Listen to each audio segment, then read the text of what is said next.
This is ChestertonRadio.com.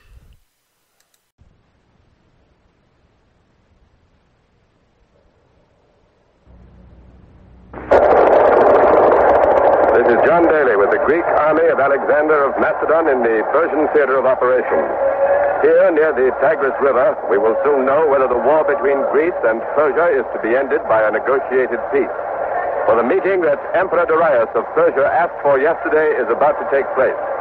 The emperor's ambassador, Prince Meniscus, has left the enemy lines 2 miles away, should arrive here shortly. And if Alexander accepts the terms he offers, this Greek invasion of Persia will be over. If Alexander rejects those terms, he must hurl his tiny Hellenic army against the overwhelming hosts of Persia in a final decisive battle for the mastery of Asia. The fate of Greece and the destiny of the imperial Persian government thus hang on the outcome of today's meeting here in the hills above the Tigris River. September 331 BC, Persia. You are there. Darius of Persia offers peace to the invading Greeks under Alexander of Macedon. CBS takes you back more than 2,000 years to a great decision in the history of the world. All things are as they were then, except for one thing. When CBS is there, you are there. You Are There, produced and directed by Robert Louis Cheon, is based on authentic historical fact and quotation. Today's broadcast is part one of a trilogy. Alexander the Great seeks mastery of the world. And now, Persia, the Greek Allied Expeditionary Forces, and John Daly. Alexander will accept the peace offer of Emperor Darius, or he will engage the Persian monarch's huge army in a death struggle to decide whether Greece or Persia is to be mistress of Asia. 11 days ago, captured enemy scouts revealed that the main body of the Persian army was encamped here near the Tigris River. Alexander marched toward Darius, intending to force an immediate battle, but when the enormous Persian host was sighted 4 days ago, Alexander halted and hastily built a fortified camp. Yesterday, couriers arrived from Darius. They asked for a truce and an audience for Prince Meniscus, the emperor's ambassador. Though they said that Prince Meniscus would present peace terms, they gave no indication of what those terms may be. After consulting with his war council, Alexander agreed to hear the Persian ambassador. The meeting will take place under a huge pavilion erected here behind the Greek line. Alexander's divisions are massed around the pavilion. The 10,000 men of the companion cavalry, the ranks of the phalanx, the archers, javelin throwers, and skirmishers of the auxiliary detachment. The king of Macedon is inside the pavilion, standing near the throne. The members of the war council are with him, and Alexander has graciously consented to a brief interview. Ned Kalmer is with the king of Macedon, so go ahead, Ned Kalmer.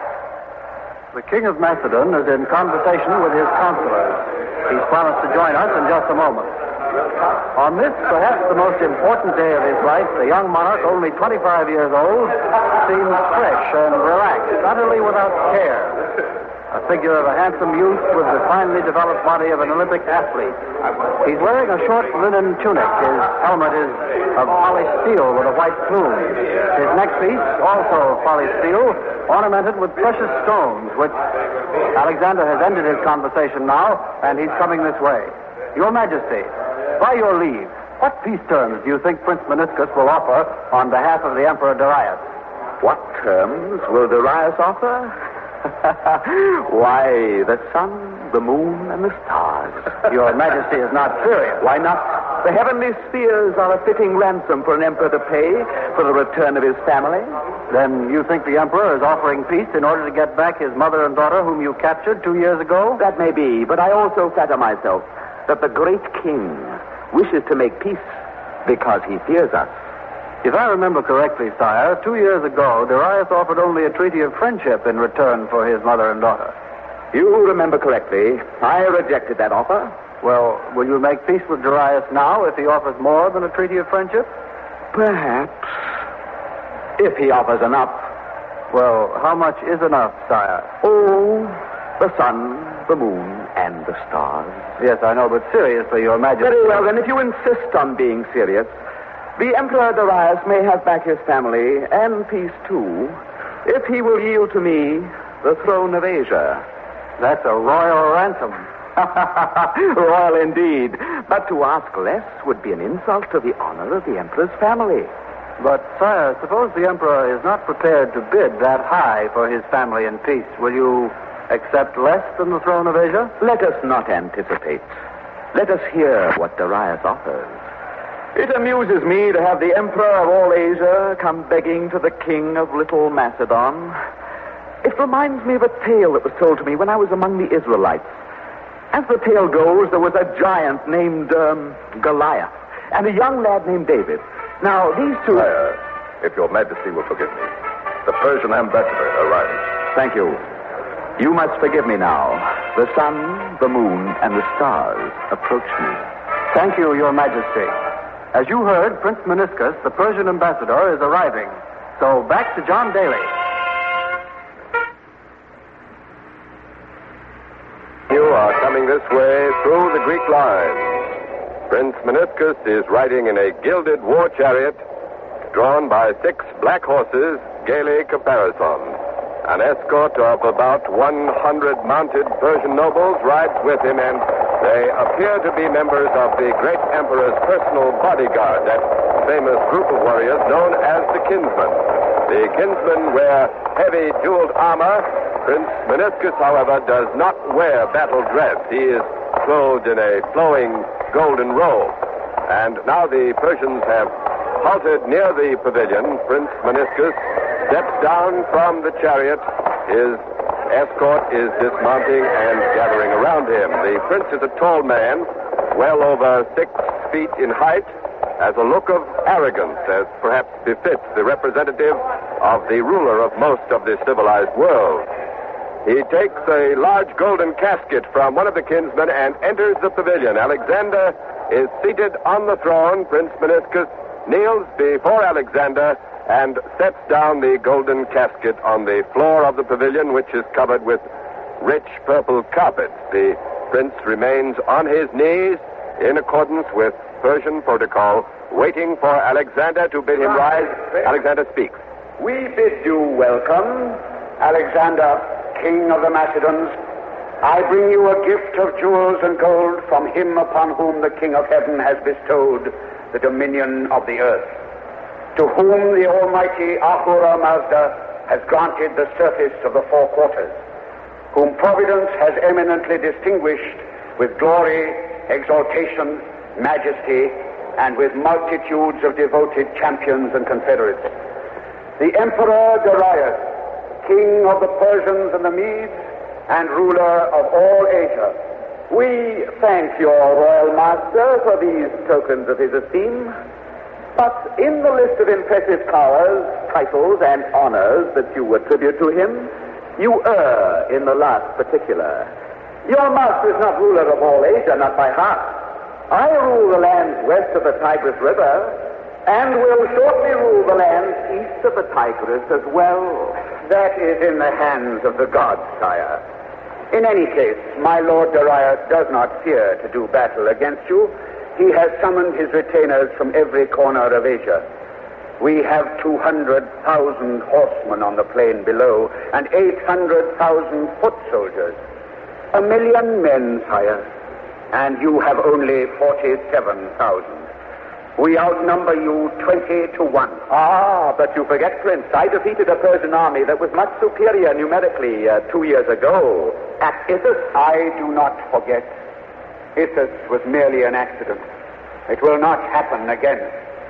Even you, sire, must realize the utter madness of attempting to do battle with us now. If you choose to fight, we will scatter you as a thunderbolt scatters the creatures of the field. That remains to be seen. I warn you, sire, my emperor's patience has limits. Do not press him too far. By invading the lands of Darius, you have broken the 150 years of peace between Greece and Persia. I broke the peace. My royal father, Philip, was murdered by assassins hired by your master, Darius. I have come to revenge, sire. is a convenient pretext to justify your invasion of Asia in search of loot and empire. I have heard it said that it was yourself who caused the murder of your father. Liar! I have the evidence to prove it was Darius who hired my father's murderers. Your emperor's own letters in which he boasted of the deed. And not only my father, your emperor has attempted to murder me. We know of Darius' foul offer to pay 1,000 gold talents reward to the assassin who could succeed in killing me. You may thank the gods, Prince, that I value my honor more than your insolence. If we were not met here under a solemn oath of truce, I would have you flayed alive. We are indeed grateful to your Majesty's forbearance, but this is neither here nor there. We are not met to discuss the past, but the future. Very well, then, the future. Darius, sire, fears that your soldiers, made vengeful by defeat, would do harm to his family which you hold captive. Therefore, the great emperor makes you this offer. Return the Queen Mother Sisigambis and the Princess Statira, and Darius will swear eternal peace and friendship with you. He will give you the hand of his daughter in marriage, and as dowry you shall receive 30,000 talents of gold, the value of a rich kingdom, and with it all the vast territories west of the Euphrates River. Accept, and you will become ruler of half of Asia, equal in stature to the Emperor Darius himself. Consider well, sire, this is the most magnanimous offer made by one monarch to another since time began. Alexander is silent.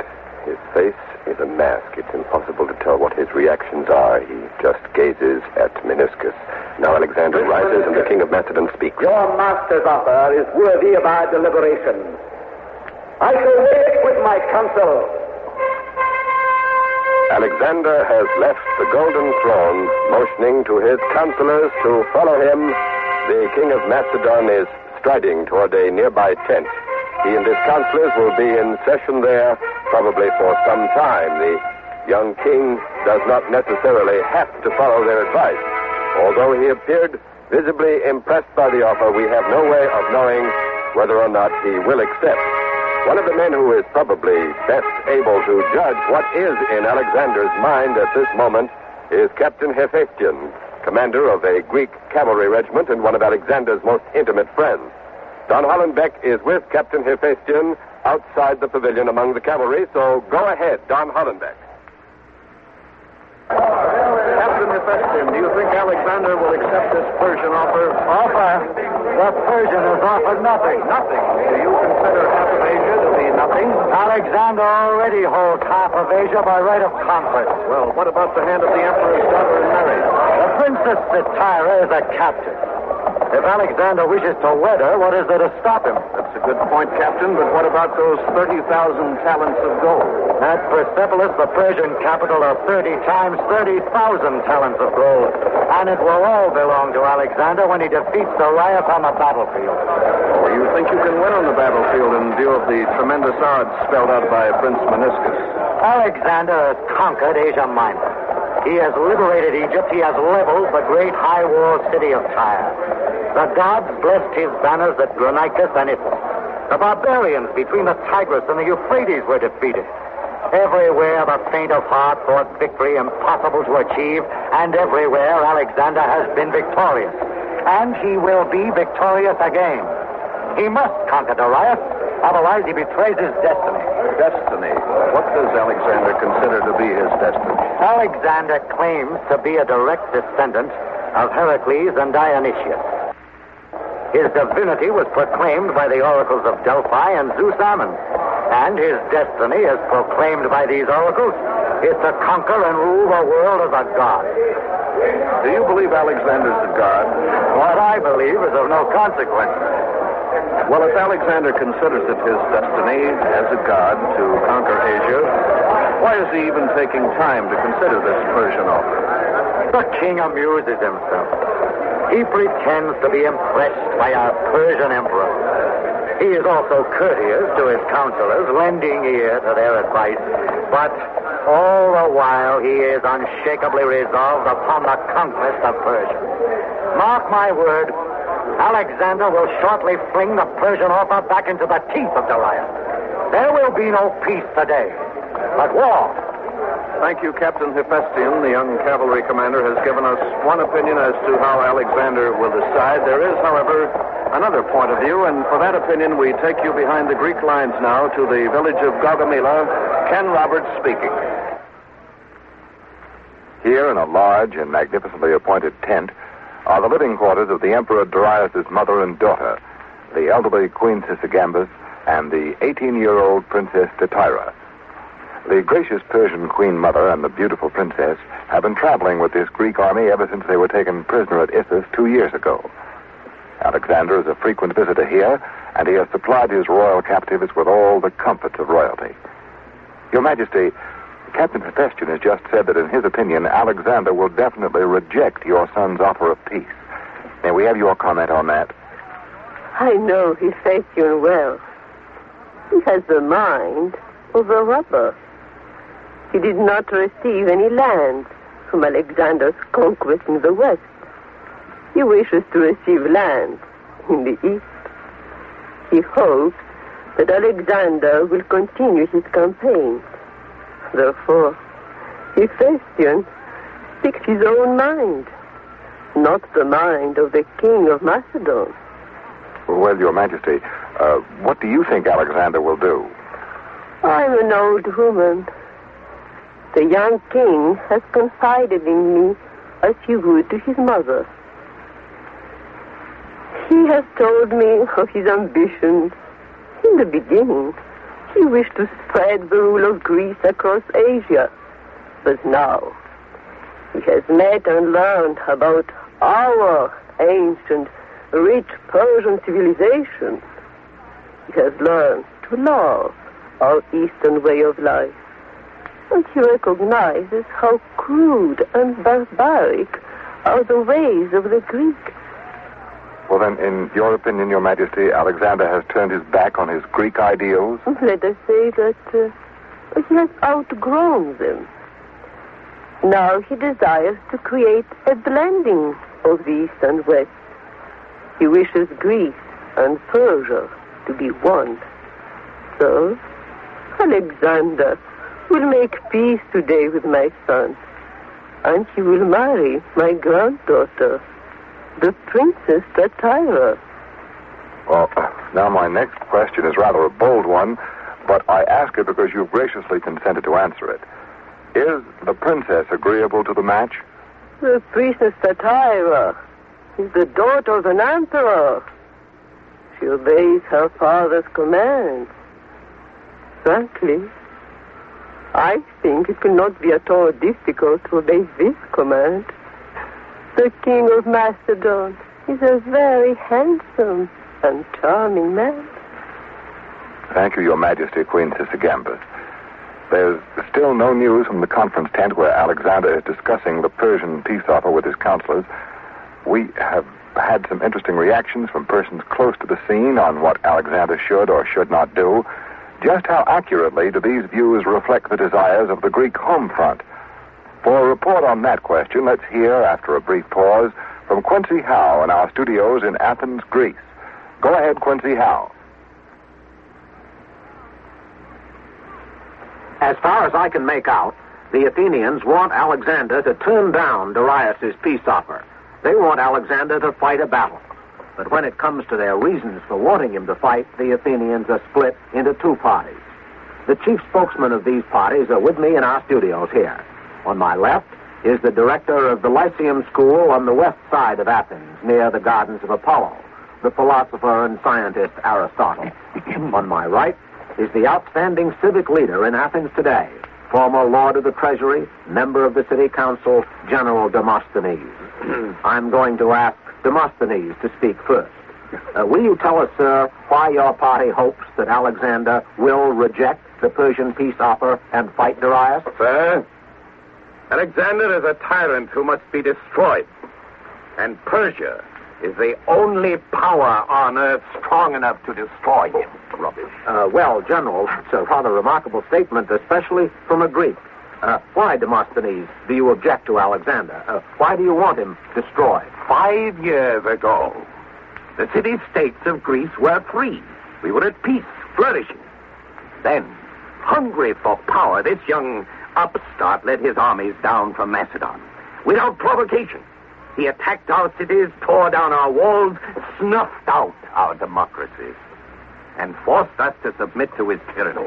And not content with the domination of all Greece, he forced us to join his invasion of Persia, a war of conquest, of lust for blood and power. I say to you, there will be no end to his ambition, no end to our ruin, unless this madman is destroyed. Thank you, General Demosthenes, for that strong, provocative statement of the case against Alexander. Now let's hear what the other side has to say. Aristotle, you're a friend of Alexander's. You know him intimately. As a matter of fact, sir, you were his teacher. For 6 years. Well, what about, then, this charge that Demosthenes has just made, that Alexander has taken away Greek liberties? Well, with all due respect for the eloquence of Demosthenes, I must point out that he is a professional orator, and professional orators are given to such phrases as tyranny, democracy. Phrases? Those phrases are the soul of Hellas. You will permit me, Demosthenes, since you are the noble champion of freedom, grant me my freedom to continue. Very well, continue. Thank you. Now, sir, Demosthenes paints an appealing picture of Greek cities at peace with each other and flourishing before the advent of Alexander. But the fact, sir, is that before Alexander became king of Macedon, our cities were constantly at war with each other. Our wealth was expended on armies, fleets, attacks, counterattacks. Our economy was stagnating. The man of property was being taxed beyond his ability to pay, and the common citizen was pouring out his blood in fruitless warfare. Alexander changed all that. He has unified Greece. Unity at the cost of liberty. Without unity, there is no liberty. That is specious reason. Logic, my dear sir. Twisted logic, that's what it is. Twisted logic. Indisputable logic. Gentlemen, please. This is the people's platform. One at a time. Here, let's try to keep this discussion orderly. You've both given your views on Alexander's relations with Greece. Now, what about this Persian expedition? Demosthenes is charged that Alexander is waging a war of straight conquest. What do you say to that, Aristotle? Well, having had the charge of Alexander's education, I believe I can speak with some authority on Alexander's ideas. His mission, as he sees it, is to spread the superior culture of Greece across all Asia. But do you think, Aristotle, that culture, even a superior culture, can be spread at the point of a sword? Alexander has already demonstrated that proposition. Well, how so? Well, as an example, take Egypt. 2 years ago, Alexander led his army to the delta of the Nile, and there he founded Alexandria. Its commerce is raising the standard of living of the inhabitants of the region. Propaganda. If you wish, you may call that spreading culture at the point of the sword, but it is culture nevertheless. I've had enough. No more. This is nothing but the mouthings of a paid propagandist in the employ of Alexander. Are you accusing me of corruption? I am. How dare you? A vicious libel. The king of Macedon has subsidized your scientific researches to the extent of several hundred gold talents. But it is well known that he has scientists with his expedition who send back specimens for your work on natural phenomena. True. I'm grateful for Alexander's interest in science, but that does not make me a paid propagandist for Macedon. Indeed. On the contrary, it is you, Demosthenes, who are a paid agent of Persia. I do not deny it. Well. I have received gold from Darius to finance my struggle against Alexander. I make no secret of it. I am proud of it. Proud? Betrayer of Greece? Hireling of a tyrant. Traitor of our ancient enemy?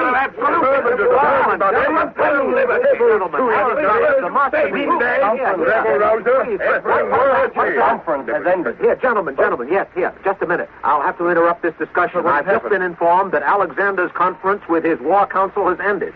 So we take you now, after a brief pause, to John Daly at the river Tigris in Persia. Go ahead, John Daly. Here at the pavilion, we're waiting for Alexander. The conference ended a moment ago, but the king of Macedon has not yet appeared. His councils, however, have come out, and Prince Meniscus, the Persian ambassador, and his escort are also here. General Parmenion, Alexander's chief of staff, is here with us now. General Parmenion, can you tell us what the King of Macedon has decided? I cannot. I do not know what the king will do. I don't understand. Didn't the conference reach a decision, sir? The War Council gave His Majesty its thought on the matter, but the final decision rests with him, and he gave us no indication what that will be. Well, can you tell us what the War Council advised? The Council advised His Majesty to accept the Persian offer. Was the advice unanimous, sir? It was. Well, then, I should think that... Oh, excuse me, General. The trumpets are signaling the approach of the King of Macedon. He has left the tent and is walking toward the pavilion, his face impassive. There's no trace of a hint in his features as to whether he has decided on war or peace. It's a grim, frightening decision he must make. If he decides on peace, it means the end of years of hard campaigning. He and his soldiers will then return triumphantly to Greece with wealth and honor and glory. If he decides on war, however, it means a desperate battle against enormous odds. Alexander has now reached the throne in the center of the pavilion. He has seated himself, and now Alexander is speaking. Let the Persian approach. Prince Meniscus approaches the throne. At this decisive moment, he has lost none of his pride and his great dignity. With almost a defiant flourish of his golden robe, he has knelt. Alexander bids him rise, and now the young king... Your royal master, Darius, desiring peace between Greece and Persia, has offered terms for settlement between our powers. But the gods, by giving success to my arms in conquering a great part of your master's empire, have manifested the justice of my cause. My answer, therefore, is this. If the Emperor Darius will have peace, he must acknowledge me as Lord of Asia and King of all his territories. Impossible, sire, you ask impossible. Those are the terms. Deliver them to your Emperor. Sire, I can tell you now. The Emperor Darius will yield no more than has already been offered. So, you speak for your Emperor? Are you so empowered? By his power and majesty I am. Then go and tell Darius that before another sun has set, he shall be stripped of his majesty and hurled from power. Go and tell your Emperor to prepare to defend himself. Today I conquer Asia. Tomorrow, the world! Battle between Greece and Persia. Battle for all Asia. Incredible as it may seem, the young king has thrown away half of Asia as not enough. He has chosen to gamble for all of Asia. All or nothing. The trumpets are now signaling the end of the audience, the end of the peace conference. Prince Meniscus has stormed out of the peace conference in a rage, and Alexander, with his arms outflung, has turned to his own officers and his troops. Whatever reservations they may have had about the wisdom of battle against the million men of Persia seems to have been miraculously swept away. At least for the moment, they stand their pride and confidence on their face, ready to give battle. Prince Meniscus, as I said, has left the pavilion now. Terribly enraged. And his escort are Alexander of Macedon rejects peace and chooses battle for the mastery of Asia.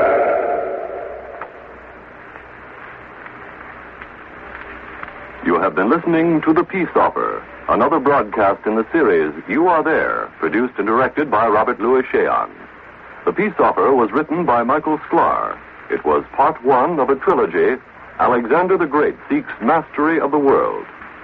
Richard Waring played Alexander, Torrin Thatcher was Prince Meniscus, Bernard Lenrow played Aristotle, Stutz Cotsworth was Demosthenes, Tiveli Aliki was Queen Sisigambis, James Monks was Hephaestion, Charles Webster was Parmenion. Next week, part two of Alexander the Great Seeks Mastery of the World. The battle for Asia. You are there.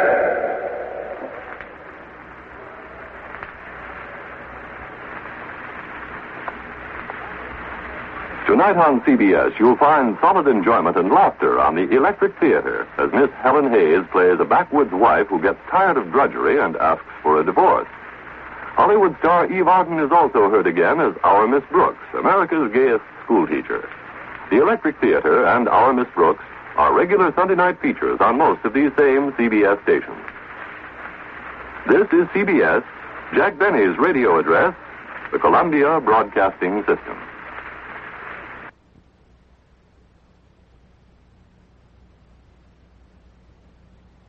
This is Chesterton Radio, your home for podcasts of works by G.K. Chesterton, plus drama, comedy, mystery, science fiction, big bands, and much more.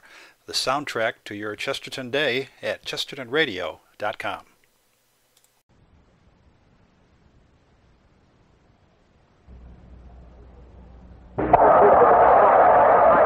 This is John Daly with the Greek divisions under Alexander of Macedon overlooking the Persian plain near the Tigris River.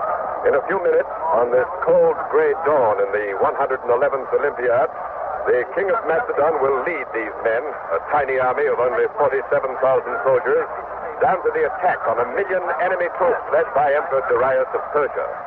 If the Greeks can win against these overwhelming odds, they will achieve the almost impossible and set Alexander of Macedon upon the throne of all Asia.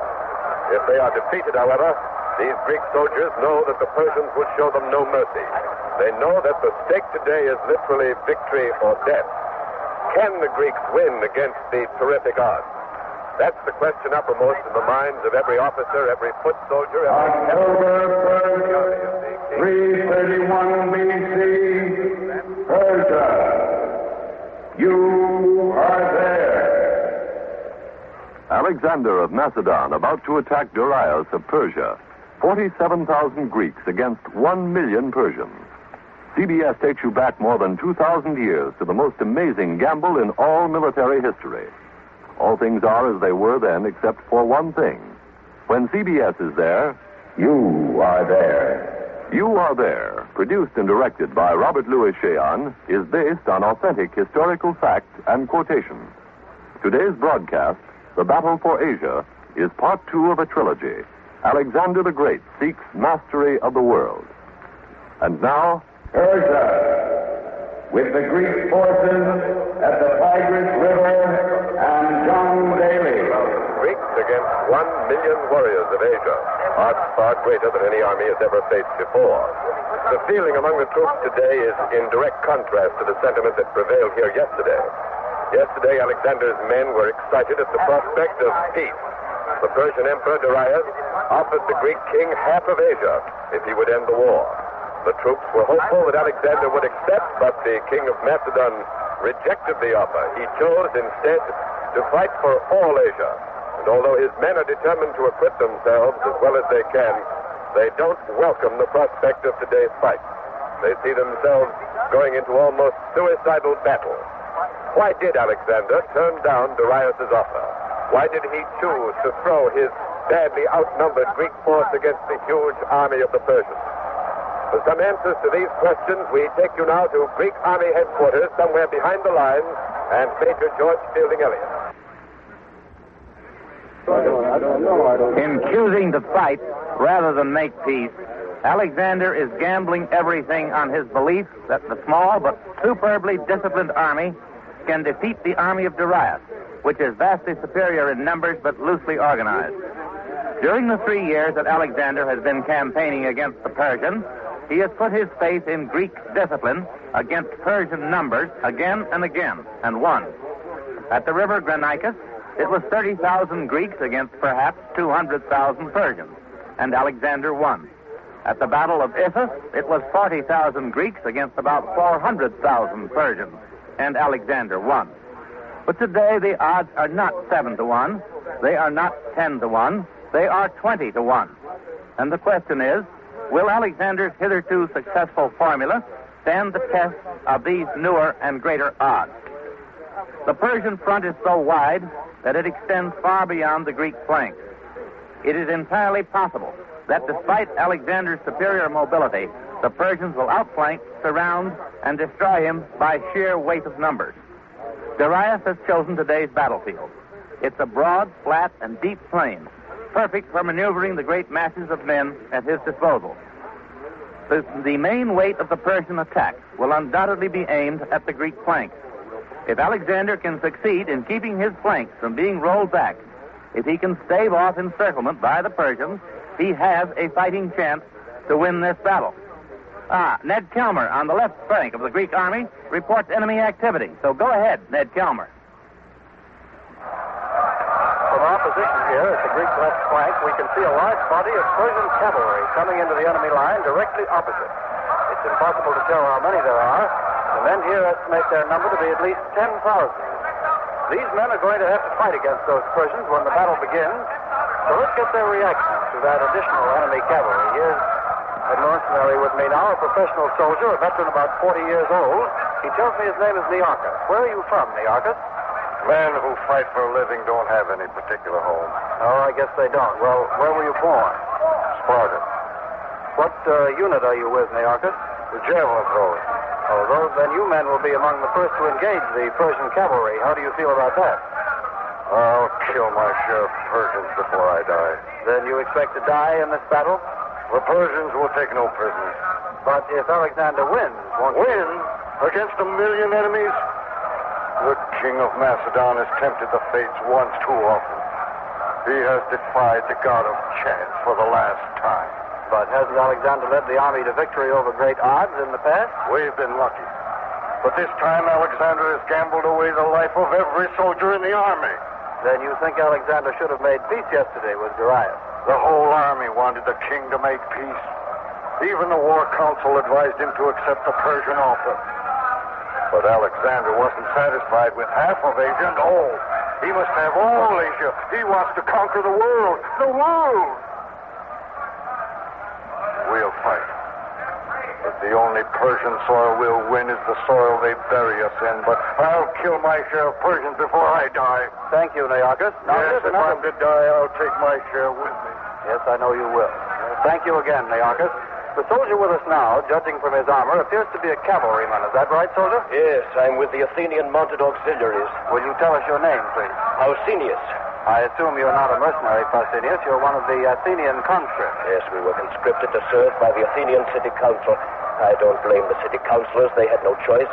Much as they hated Alexander, they were forced to conscript us for his army. Alexander would have put Athens to the sword if the council refused. Yes, I remember. I haven't seen my wife and children for 5 years. They must think I'm dead. I'm sorry, Pausanias. They've been bad years, too, fighting in the service of a despot. Watching these Macedon barbarians looting and murdering innocent people. But it's almost finished. Just one more battle. Then I'll go home. You expect to go home after today's battle? Alexander has sworn to release us from our service when he becomes king of Asia. Then you expect to win here today? I've waited a long time for this battle. We'll win if I can help it. Do you think it's possible to win in spite of the odds? In spite of anything, we must win. Otherwise, I'll never see my family again. Well, you certainly have our best wishes today, Pausanias. Thank you, sir. Now, here's another soldier, a young fellow wearing the armor of the Macedon phalanx, one of Alexander's own countrymen. What's your name, soldier? Amyntas. Amyntas, that's a familiar Macedon name. How do you feel about the Persian cavalry? A few thousand Persians one way or the other. It's all the same to me. One Macedonian is the equal of 100 Asiatics. Then you aren't worried by the enemy's numbers? Worried? We'll scatter them as sheep scatter before a tiger. We've done it twice before, and we'll do it again. Before the sun sets today, our king will rule Asia. What makes you so sure, soldier, that you're going to win today? Alexander is invincible.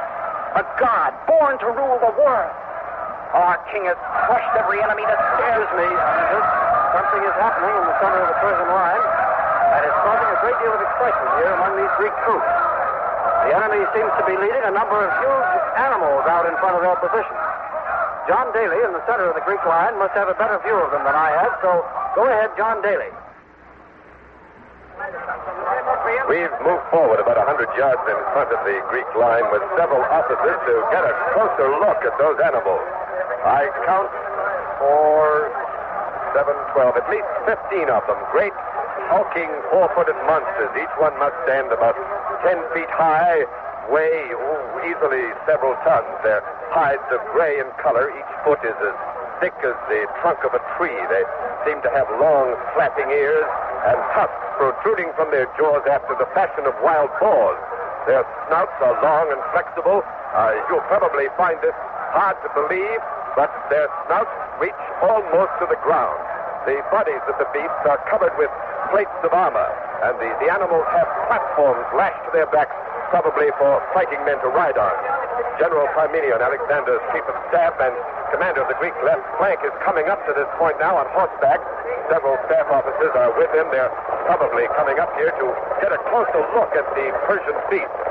Greek travelers to Persia and brought back tales of terrifying animals such as these. I think they call them elephants. Apparently, the Persians have trained these beasts for use in battle, but just how they'll use them is anybody's guess. General Parmenion is dismounted. He's looking across the plain to the Persian line, studying the strange beasts. Let's see if we can get a statement. General Parmenion! General Parmenion, sir. Do you think that these beasts are elephants? That is a possibility. Well, do you think that they will be used by the Persians in today's battle, General? That is also a possibility. Well, how do you think they're going to use them, sir? What will the Persians do with them? Those are questions on which we have some very definite ideas. But we are not prepared to discuss them at this time. Well, do you have any defense against the elephants, General? Suppose they come charging into your lines, trampling down the men. I assure you, sir, the Persians believe they have produced a secret weapon which will win this battle. They shall find themselves mistaken. There never has been a weapon before that wasn't countered. And we shall counter this one today. Well, thank you very much, General Parmenion. Alexander's chief of staff has turned to talk to his officers. He and his aides are referring to them as elephants, and so I guess that's definite. These are elephants.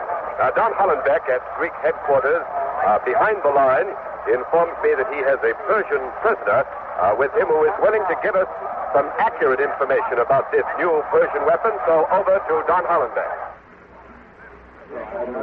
The name of this Persian prisoner of war is Mutiny. When he was caught yesterday, he taunted the Greek intelligence officers with stories of those enemy elephants, but they didn't believe him.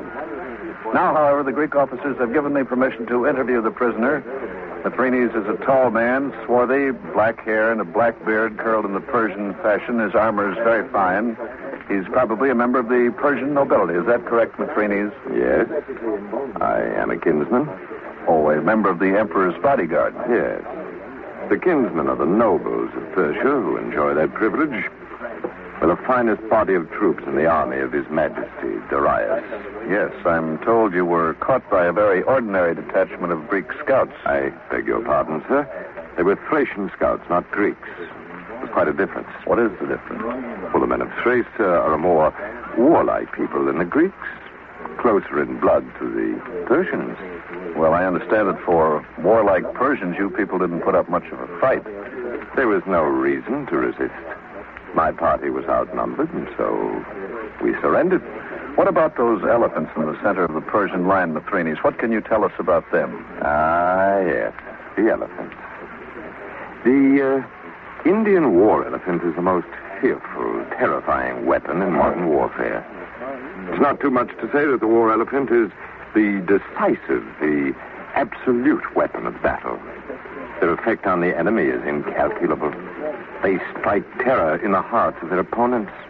They cause panic among the cavalry and the foot soldiers. Well, yes, but the Greeks say their cavalry and foot soldiers don't yield very easily to panic. So much the worse for them. If the Greeks come within range of the war elephants, their destruction is assured. The beasts are trained to grip enormous swords in their trunks.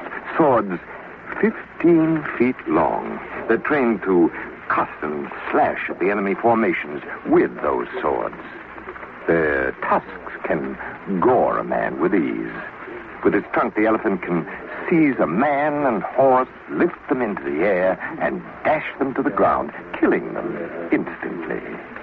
The elephants thunder into the midst of an enemy formation, trample the foe underfoot, and, what's more, the elephants themselves are invulnerable. Oh, I regret that as a prisoner, I shall not be permitted to watch them. Excuse me, Mutiny. John Daly at the center of the Greek line up front reports that Alexander is arriving, so go ahead, John Daly. Alexander and the royal bodyguard are coming this way, riding through an avenue of soldiers of the phalanx drawn up at attention. These troops are Macedon's, the hard core of his army. They will bear the brunt of the fighting and will have to outdo all their previous exploits if Alexander is to win today. The young king of Macedon, only 25 years old, mounted on Bucephalus, his famous black charger, wears a helmet of polished steel with a white plume, Strands of his bright red hair are falling out from underneath the helmet. His armor is very light and fine. He carries a sword and shield, and as he passes close by, we can see that he is fresh shaven. The king looks rested and confident. Alexander and his party have passed through the line. Now they are riding out in front of it in full view of the Greek phalanx. We've been told that Alexander will speak to these troops before the battle begins. The soldiers are silent, waiting for their commander to address them. In this army of 47,000 men, all eyes are turned toward Alexander. Down below on the plain, the million men of Persia must also be looking up here as they wait for the battle to begin. The royal bodyguard has stopped about 50 yards in front of the line. Alexander has wheeled his charger around facing his troops. He's signaled his trumpeters, and now they are sounding Alexander's battle call, the scene of war.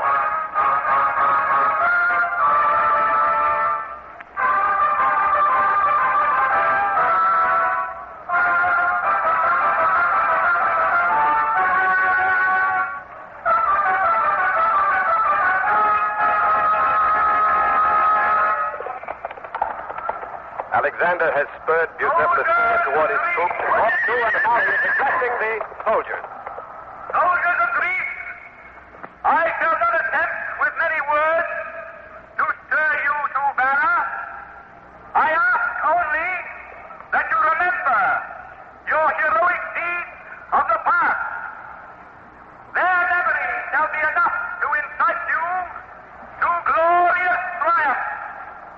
Have faith in me, your commander. I have led you from victory to victory.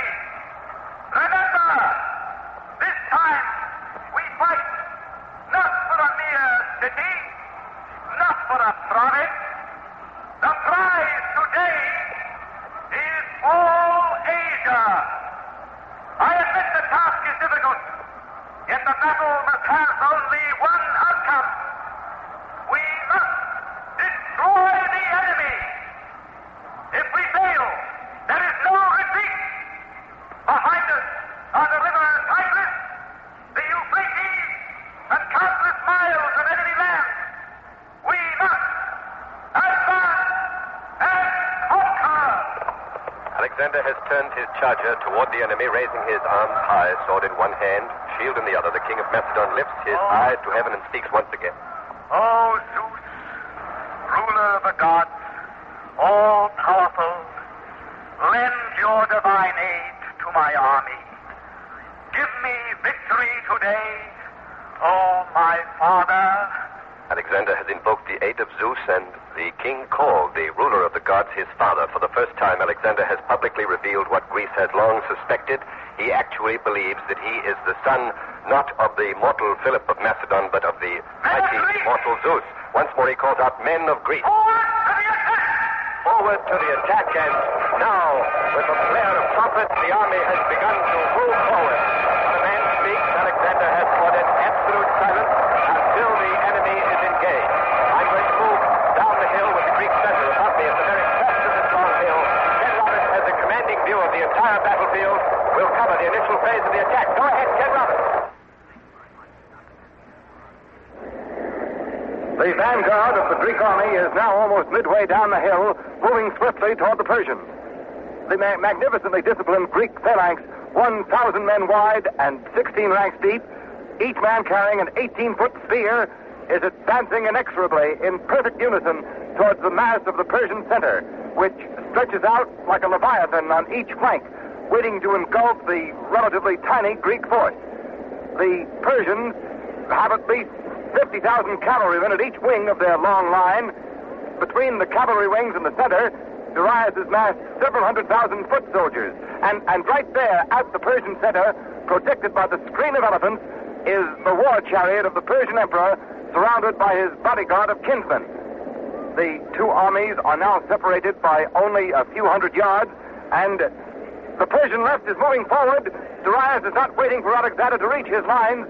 The Persian monarch is striking the first blow of the battle, a thrust at that Greek right flank.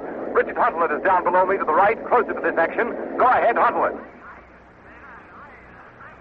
About 10,000 Persian cavalrymen have ridden out and struck at the Greek flank. They're trying to push. Now the Greeks are 4 years the assault, but now they're fighting back savagely.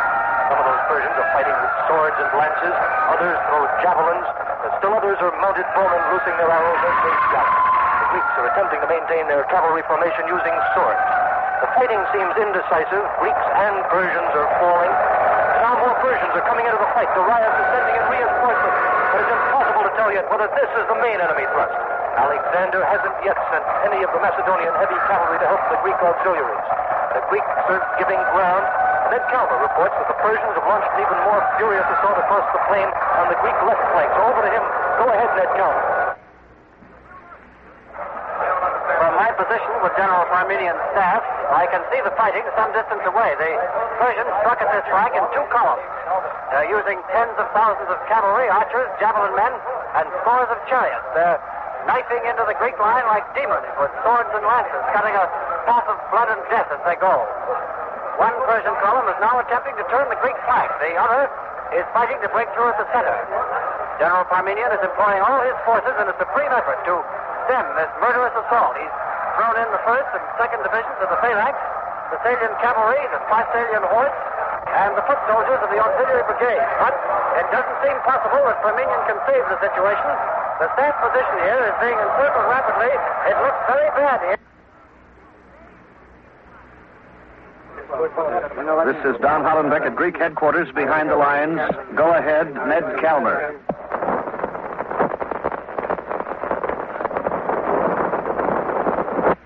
Go ahead, Ned Calmer.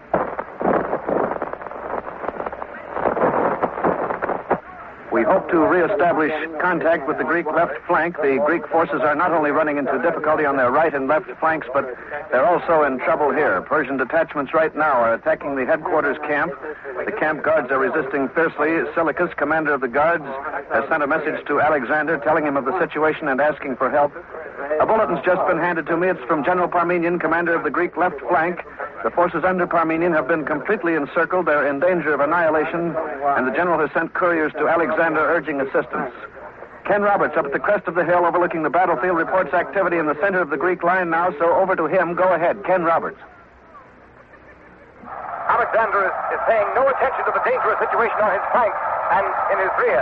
He is gambling everything on his all-out assault at the center of the Persian line. His skirmishers are attacking the elephants that protect Darius now. The Greek skirmishers are hurling their javelins and discharging their arrows at the beast. Now Persian foot soldiers are striking back furiously at the Greeks. They're trying to defend their elephants. A wild fight is surging around the feet of the elephants. If Alexander can break through that train of elephants, he can get to the Persian emperor himself. And it appears that's what Alexander is trying to do. And now elephants are rearing up, trumpeting with rage. They seem to have become maddened by the wild sounds of battle and the wounds that the Greek skirmishers inflicted on them with spears, arrows, and javelins. But now the elephants are faking. They're out of control. And they're turning around, charging back into the Persian line. They're stampeding the enemy. The absolute weapon that Darius counted on to win this battle has been turned against him. And the way is open now for Alexander to get to Darius. The king of Macedon is taking advantage of it. The Greek trumpets are sounding the charge. Alexander is leading the attack. John Daly is letting out a broadcast from a vantage point close to and overlooking the center of the line. So go ahead, John Daly. Go ahead, Daly. Alexander and his Macedon have smashed into the center of the Persian line like a thunderbolt. Emperor Darius' royal bodyguard of kinsmen have engaged them, are fighting bitterly behind the kinsmen. In his war chariot, the Persian emperor is shouting commands, trying to rally his nobles who guard his person. If the kinsmen fail to stop that savage Greek thrust, Darius will be at the mercy of Alexander, and we may see personal combat between the two monarchs. Something that Alexander is probably seeking, but from the look of this battlefield now, Darius doesn't want it too much. It seems incredible that Alexander has reached this point, but even now it doesn't seem possible that he can break through that mass of Persian defenders and reach Darius, for the kinsmen are great fighters, their ability known to legend. The Macedons here in the center must be outnumbered at least 5-1. Javelins and arrows are singing through the air. Spears and swords are flashing in the air, taking a terrific toll. The Greeks don't seem to be able to wield their weapons fast enough to make any difference in the dense ranks of the enemy. Cut and hack as they will, the Persians fall as they do in great numbers. Still, there are others always to take the place of those who do fall. And still, Alexander and his men keep hacking their way forward, keep plunging in against the kinsmen, and the kinsmen are beginning to waver, are beginning to give ground. As they waver, the Greeks fight with renewed fury, and this protective mass around Darius now is beginning to break up.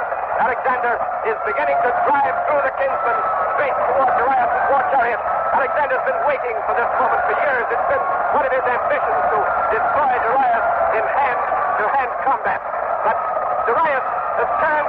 He's fleeing. He's refused to face Alexander in battle. He's swung his chariot around, and he's latching his horses, and they're galloping away with him at top speed. Alexander is not giving chase. He's not allowing his emotions to master his military judgment. There's still help to be dispatched to Parmenion and Cynicus. There's still the great body of kinsmen here to be defeated, but the royal bodyguards have seen their emperor turn and flee, and they too now are beginning to run away. And the sight of the emperor and his kinsmen in fight is causing general demoralization among other Persian units. Thousands of them are beginning to throw away their weapons. Thousands are surrendering. Thousands more are following their leaders in flight. The Greek trumpets are sounding, halting the charge. Alexander is now calling his men around him, shouting to them, trying to get their attention. I think he's going to stick to them. I'm going to try to get up there now. It's only a short distance away. We're moving through a throng of excited, exultant Greek troops. Their faces are alight with shock surprise. They never believed this would happen. Most of them were certain this battle would be their last, but now they smell victory in there, although they're still fighting up there on the flanks and in the rear. Someone has handed Alexander a captured Persian banner. He's waving it aloft. We're as close as we can get now. Alexander has the attention of his men and is speaking to them. I salute you. Here, in the center, you have beaten the Persians. Now, forward to help your comrades in the flanks and to the rear. Victory is certain. Men of Macedon, Darius is no longer emperor of Asia. Asia is ours.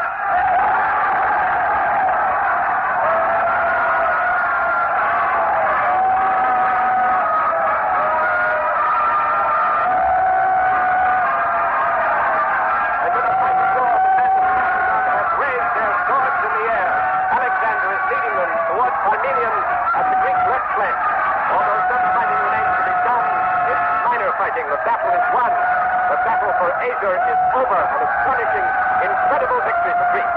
Here on this plain near the Tigris River, the rule of Persia over the vast provinces of Asia has been dealt a mortal wound. Here among the piled-up bodies of the dead, the young conqueror of Macedon has carved out for himself an empire which reaches from the... October 331 B.C. Alexander of Macedon defeats Argead of Persia and wins the rule of all Asia. You have been listening to The Battle for Asia, another broadcast in the series You Are There, produced and directed by Robert Louis Cheon. The Battle for Asia was written by Michael Sklar. It was part 2 of a trilogy, Alexander the Great Seeks Mastery of the World. Richard Waring played Alexander, and the cast included Arnold Moss, Joseph Boland, John Merlin, Skip Homeyer, Charles Webster, Guy Sorrell, and others. Next week, part 3 of Alexander the Great Seeks Mastery of the World. Mutiny in India. You are there. Fine comedy, fine drama on the distaff side are provided every Sunday night by 2 of America's most talented actresses, Miss Eve Arden and Miss Helen Hayes. Every week, Miss Hayes is heard on the Electric Theater in an outstanding Broadway motion picture or radio drama, while Miss Arden brings you the lighter side of a teacher's troubles as the star of Our Miss Brooks. CBS cordially invites you to hear them both every Sunday night over most of these same stations. This is CBS, the Columbia Broadcasting System.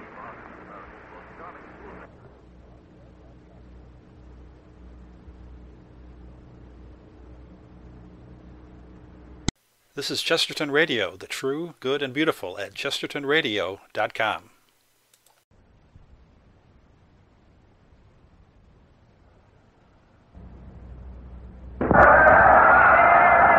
This is is John Daly with the Imperial Army of Alexander of Macedon at the Hipposis River in northern India. This day in the 113th Olympiad, Nazi battled between the Greek and Persian divisions of Alexander's forces, with the supreme commander leading the Persian unit against his own Greek countrymen. For 3 days, Alexander's Greeks have defied his orders to go forward into the dangerous lands of India to the east. They insist on returning to Greece. Today, Alexander has called an assembly of the Greek units.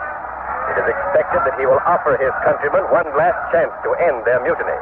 If they refuse, it's believed that Alexander will order the Persians to attack at once. It must be emphasized, however, that this is not official. It is speculation. The best opinion we've been able to obtain in answer to our why 326 BC, India. You are there. Alexander of Macedon, seeking mastery of the world, is defied by his war-weary Greek troops. CBS takes you back more than 2,000 years to the climax in the career of the great conqueror. All things are as they were then, except for one thing. When CBS is there, you are there. You Are There, produced and directed by Robert Louis Cheon, is based on authentic historical fact and quotation. Today's broadcast, Mutiny in India, is the last of a trilogy on the life of Alexander the Great. And now, India, the army of Alexander and John Daly. Alexander will order the Persians to attack them. That is the expectation here on the assembly ground near the Hipposis River, where the Greek troops are falling in to hear Alexander. There are, of course, only 30,000 Greeks in Alexander's imperial expeditionary forces against 100,000 Persians. The Persian troops are comparatively fresh, but the Greeks are war-weary. They had hoped that after their young king had crossed into Asia, reached the borders of India, the easternmost boundary of his empire, he would turn homeward. But Alexander led the army into India, into lands never before entered by civilized men. When the troops reached their present position here on the west bank of the Hipposis River, Greek resentment reached the point of mutiny. The Greek divisions held conferences, sent a delegation to Alexander demanding that he turn back. The emperor rejected that demand, ordered the Persian divisions to prepare for an attack upon the Greeks. But then, instead of attacking today as was expected, Alexander ordered this assembly of the Greek units. Alexander is still at his headquarters and probably will not appear here until the assembly is completed. But General Quirinus, the leader of the insurgent Greek divisions, has arrived, is at our news headquarters a short distance away. Ned Calmer is with him, so go ahead, Ned Calmer. General Quirinus will be with us in a moment. He's speaking to several officers. The general is of middle age, slightly above medium height, and there's a scar on his face, the mark of an old sword wound, a scar running from his left ear down to his lip. Quirinus has been one of Alexander's most reliable captains, and the general has ended his conversation with the officers, and he's coming this way. General Quirinus, sir, do you think Alexander has called this assembly to give the Greeks an ultimatum? Yes, he'll stand on that platform. He'll rage and threaten, but that will change nothing. The troops will stand fast. Alexander must yield. He must end this expedition and lead us back to Greece. But, General, I'm afraid a good many officers disagree with you, sir. They think that unless you end the mutiny, Alexander will order the Persians to attack. Persians? That's merely frightened talk. Disregard it. The Emperor's threat to use the Persians against us is a sham. Oh, what's your reasoning on that, sir? If the Emperor throws the Persians against us, he'll not only destroy us, but himself as well. Himself? Do you think those Persians have forgotten that Alexander invaded their country and conquered them? Do you think they've forgotten that their kinsmen died on the battlefields of Granicus, Issus, and the Tigris? No, sir. The Persians have no love for Alexander. Once we Greeks were gone, they would turn on Alexander like wolves. Well, General, suppose you're mistaken. Supposing Alexander does throw the Persians against you, what are your chances to defeat them? He won't. He can't. But if he does, we have no chance at all. But you Greeks have always been outnumbered by the Persians when you fought them, and yet you've beaten them. Yes, but always in the past, Alexander was our general. If we fight today, he will be leading the enemy. And as a general, he has no equal. He's worth 500,000 men. And still, sir, in spite of that, you're willing to risk a battle? We have no choice. We Greeks have been campaigning with Alexander for 9 years. We fought countless battles. We've seen our comrades die. And we feared each battle would be our last. These past 60 days, we've marched through a wilderness infested with poisonous reptiles. It's rained every day. Hundreds have perished of snake bite and fevers, and what lies ahead? Only more fighting against the Gangrene, a great and savage nation. What difference does it make if we die today or the next day? If we must die, rather than die fighting for Alexander's insane ambition, let us die fighting to go home. Thank you, General Coiner. And now Don Hollenbeck at Alexander's headquarters is waiting to report. So over to him. Go ahead, Don Hollenbeck. The Emperor has still not left to go to the Greek assembly ground. Here outside Alexander's headquarters, the 100,000 men of the Persian units are drawn up behind Alexander's tent. Near the headquarters are 1,000 Persian cavalrymen, that's royal bodyguard. Ordinarily, the Emperor's bodyguard is composed of an equal number of Greeks and Persians, but all the Greeks were instantly dismissed when the mutiny began. Among the royal bodyguard are a number of Persian satraps, warlords. The commander of the bodyguard is Oxyates, king of Sogdia, the Emperor's father-in-law. Alexander married Oxyates' daughter Roxanne 2 years ago, and thereby cementing the friendship between this Persian warlord and his Greek ruler. King Oxyates has agreed to a brief interview. He's with us now. Your Highness, General Coenus, the leader of the insurgents, said a moment ago that Alexander is coming to the assembly ground prepared to yield to the Greek troops. Do you think that's true? Does the tiger yield to the fawn? Does the eagle yield to the dove? Does the leviathan yield to the minnow? Well, from your metaphors, I conclude you think Alexander will not yield. I am not privy to the Emperor's thoughts in this matter. But it is my belief that unless the Greek troops throw off their misleaders and submit voluntarily, Alexander will scourge them into submission. Well, do you think the Greek troops will break and submit? Does it matter to the tempest if the trees bend before it? Does it matter to the sea if the shore crumbles? Does it matter to heaven if the earth vanish? Alexander belongs no longer to Greece. His majesty belongs to the world. And with or without the Greeks, he will go on to conquer the world. We Persians will march with him.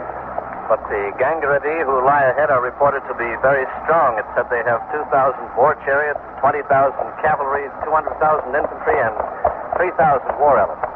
Possibly. But our spies also report that the Gangrene are dissatisfied with their present king. He is said to be a mere barber, elevated to the throne by an amorous queen. The Gangrene will not fight for him. They will welcome Alexander as a liberator. Your Highness, General Coenus claims if the Greek units were destroyed, you Persians would then turn on Alexander and destroy him. Would you comment on that? I shall be delighted.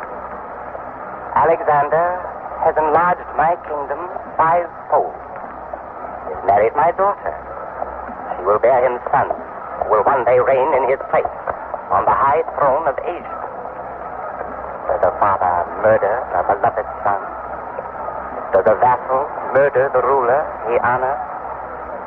Does the receiver of rich gifts murder his benefactor? Well, King Oxyates, excuse me, Your Highness, Alexander has come out of his tent.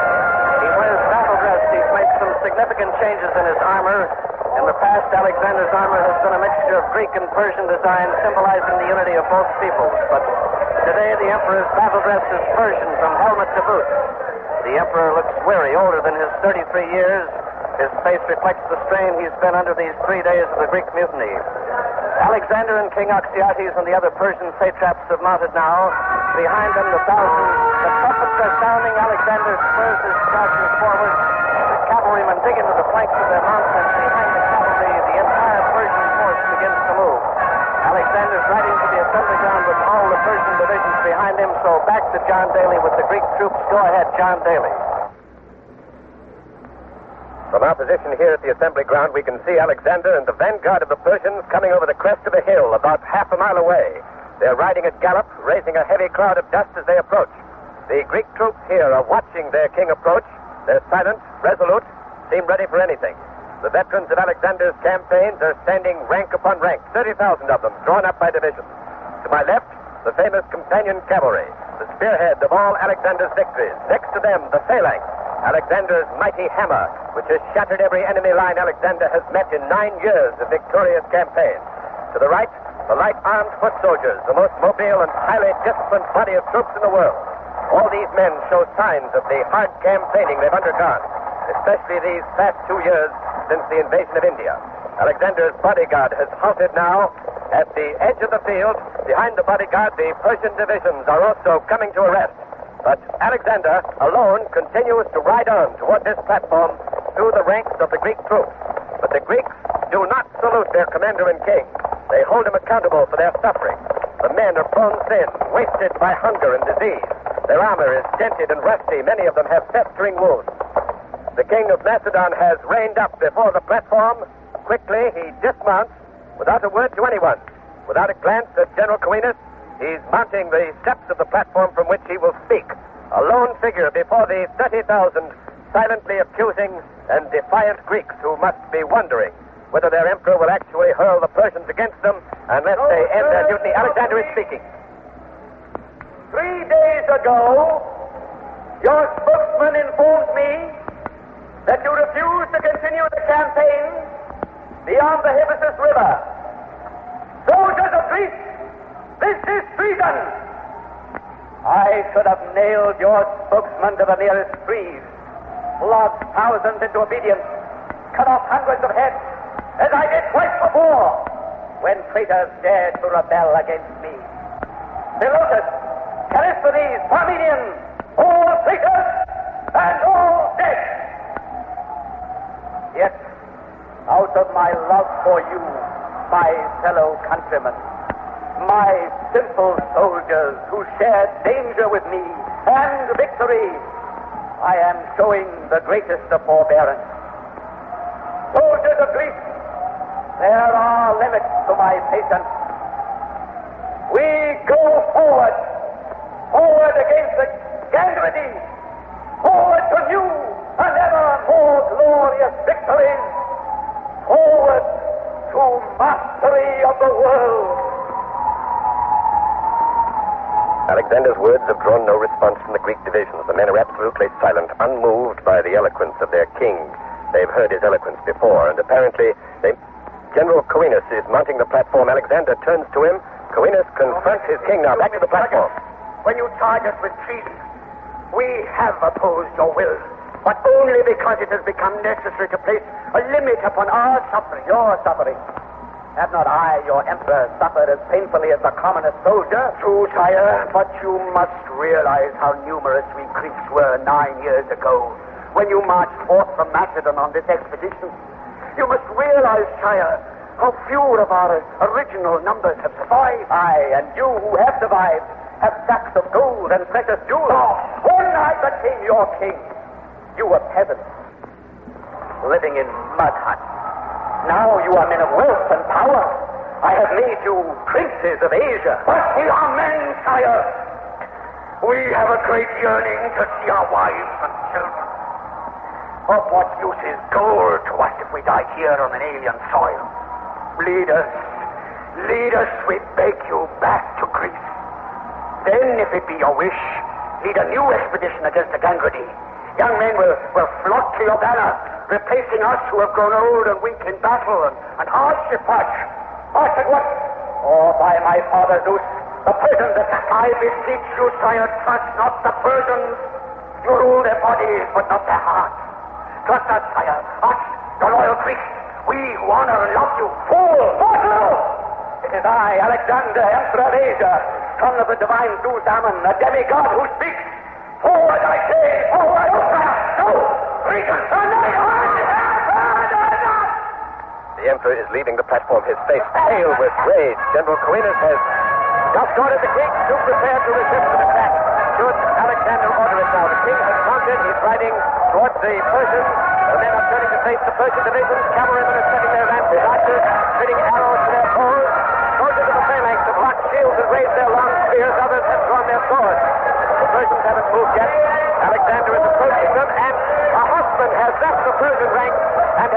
Alexander in the center of the field. The horseman is Alexander of Tomisus, the emperor's chief soothsayer. He's talking excitedly with Alexander. The emperor shakes his head, and there is evidently an area of disagreement. This unexpected development comes as a complete surprise. We don't know what it means. Alexander is one of the most celebrated augurs in the world. The two men are galloping. The two men are galloping back here towards the platform, and Colonel General Coenus has ordered a stop to the preparations for battle. We don't know. This may presage some startling development. Alexander is the great licensed soothsayer, famous seer and diviner of the will of the gods. He is Alexander's chief augur, entrusted with the making of sacrifices, examining the omens and reading them. On the basis of the omens, he very often advises Alexander on difficult decisions. The emperor has dismounted now at the platform. Alexander remains below. The men are silent again. General Coenus and the Greek units seem to know nothing more than we do about the meaning of this unexpected development. Alexander is up on the platform again. Ignores General Coenus, and once more Alexander speaks to the troops. Alexander has intervened in your behalf. He wishes to demonstrate to you that it is not my will, but the will of the gods that we go forward. Here, now, on this platform, before your very eyes, Alexander shall perform the ceremony of the omen. He shall reveal to you the will of the son of Zeus, the friend and counselor of mankind, the Olympian Apollo. By what omen, sire, shall the will of Apollo be revealed? By the flight of a sacred white falcon. When the bird, upon release from its cage, flies eastward, it shall be a sign that you must march eastward. What, sire, what if the bird does not fly eastward? What if it flies to the west, the south, or the north? The falcon shall fly east, you hear? What if it does not fly east, sire? Why not? If the bird fly in any direction but east, we march home. You swear it, sire? I swear it. Alexander, prepare the ceremony. Alexander is leaving the platform. General Coenus is following. The Greek troops, their broken ranks, are milling about the field, talking excitedly about this new development. For the moment, at least, there will be no battle here. Ned Calmer has made his way to General Coenus, who is surrounded by a group of excited Greek officers. So go ahead, Ned Calmer. General Coenus, what do you think of the Emperor's decision to learn the will of Apollo and the flight of a falcon? Alexander has yielded. He's broken, just as I said he would. We're going home. Home to Greece. Home? I don't understand, General. Isn't that question still to be decided by the flight of the falcon? No, the question's already decided. The falcon will fly west. West? How do you know that, sir? Because Alexander has instructed the soothsayer to make the falcon fly west. Are you charging that the ceremony of the omens is a fraud? Of course it's a fraud, a device to permit the emperor to yield without loss of prestige. Instead of humbling himself before his men, he will make it appear as if he is accepting the will of Apollo in the matter. But can the flight of a falcon be predetermined? My dear fellow, it's the simplest thing in the world. That rascal Alexander is a clever trickster. He's dozens of white sacred falcons in his cages. Why, they're all trained to fly in different directions.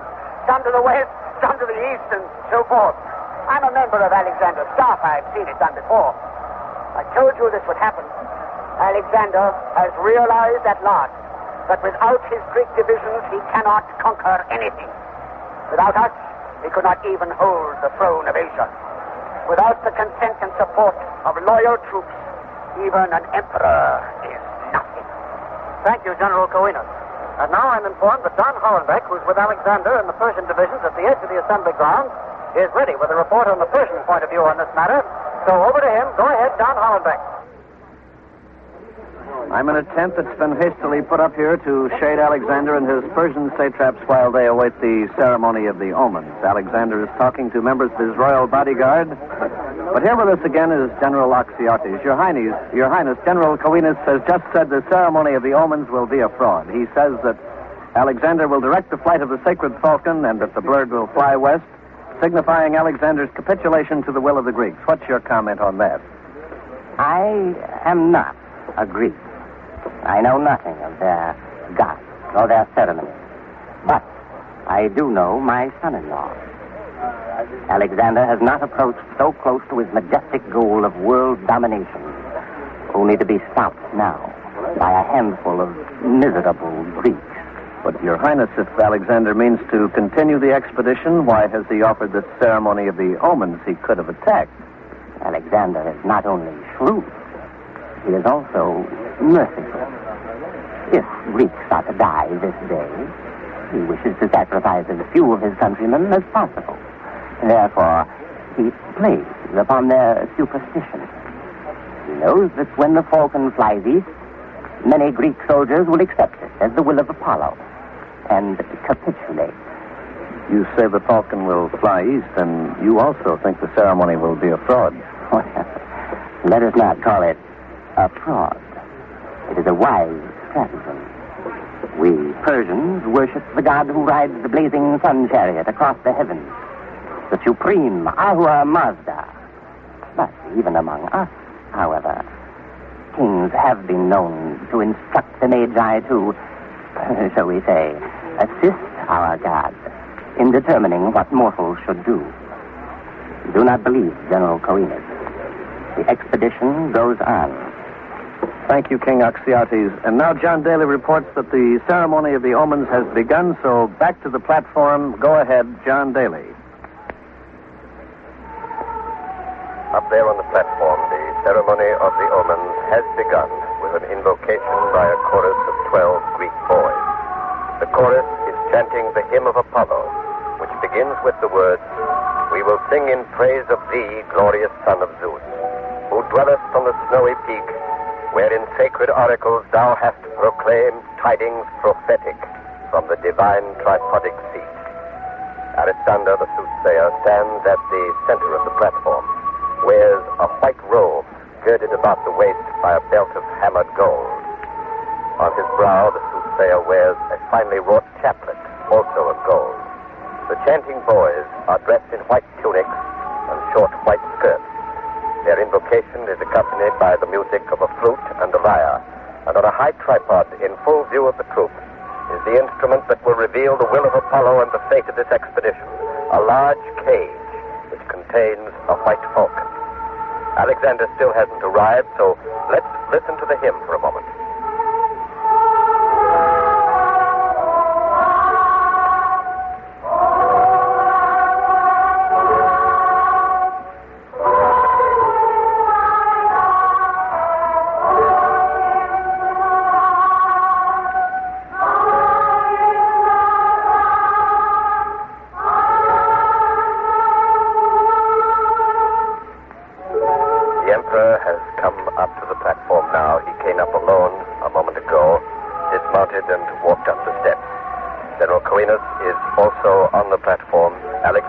Still impassive, but the general's face wears an expression of cynicism, even disdain. There's not a sound in the ranks of the Greek troops. They watch the platform with fixed stares. Fraud or not, if the falcon flies east and the Persians attack, they have said they will fight. Now the invocation has ended, and Alexander has begun his petition to Apollo. Divine son of almighty Zeus, bringer of the light, patron of muses, healers, and oracles, lend ear to our supplications. Manifest thy will to these poor troubled mortals. Speak now in the flight of this sacred white falcon, which we deliver unto the skies. With a quick movement of his hand, Alexander has lifted the lid of the cage, and with a scream, the sacred white falcon has launched itself into the air. It's climbing rapidly. Every man among the 30,000 Greek soldiers here is watching its flight, taut, nerves at the snapping point. The falcon is soaring in wide circles directly overhead, and it seems to be searching for its course. And now, with another scream, the falcon is winging westward. It's flying west in the direction of Greece.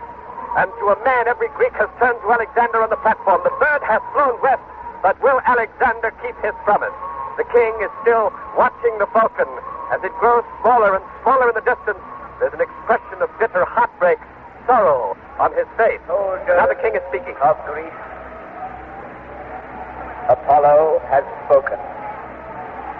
No mortal, not even I, Alexander, a demigod, may defy him. Soldiers of Greece, we march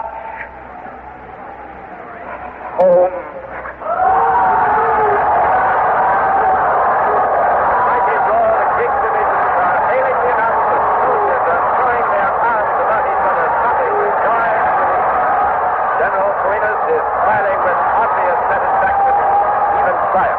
Alexander's officers have surrounded their king, are kissing his hands, his armor, even his feet. But Alexander makes no response. He stands there, a tragic figure, king of Macedon, emperor of Asia, a man who might have been master of the earth, who has now come to the end of his cherished dream of world empire. Whether or not the ceremony of the omens was a fraud, a device to save face for Alexander may never be known. But one thing is certain. India, Carthage, September 326 BC, India. Alexander of Macedon submits to his war-weary Greek troops and fails to realize his goal of world conquest. Footnote: Alexander did not lead his Macedonian troops back to Greece. He took them as far west as Persia. And there, 3 years later, 323 B.C., Alexander caught the fever and died. You have been listening to Mutiny in India, another broadcast in the series You Are There, produced and directed by Robert Louis Cheon. Mutiny in India was written by Michael Sklar. It was the last of a trilogy. Alexander the Great Seeks Mastery of the World. Alexander was played by Richard Waring. General Coenus was Torrin Thatcher. King Oxyates by David Orrick, and the soothsayer by Guy Sorel. Next week, April 22nd, 1889, the Oklahoma Land Run. You are there. Fine comedy, fine drama on the distaff side are provided every Sunday night by two of America's most talented actresses, Miss Eve Arden and Miss Helen Hayes. Every week, Miss Hayes is heard on the Electric Theater in an outstanding Broadway motion picture or radio drama, while Miss Arden brings you the lighter side of a teacher's troubles as the star of Our Miss Brooks. CBS cordially invites you to hear them both every Sunday night over most of these same stations. This is CBS, the Columbia Broadcasting System.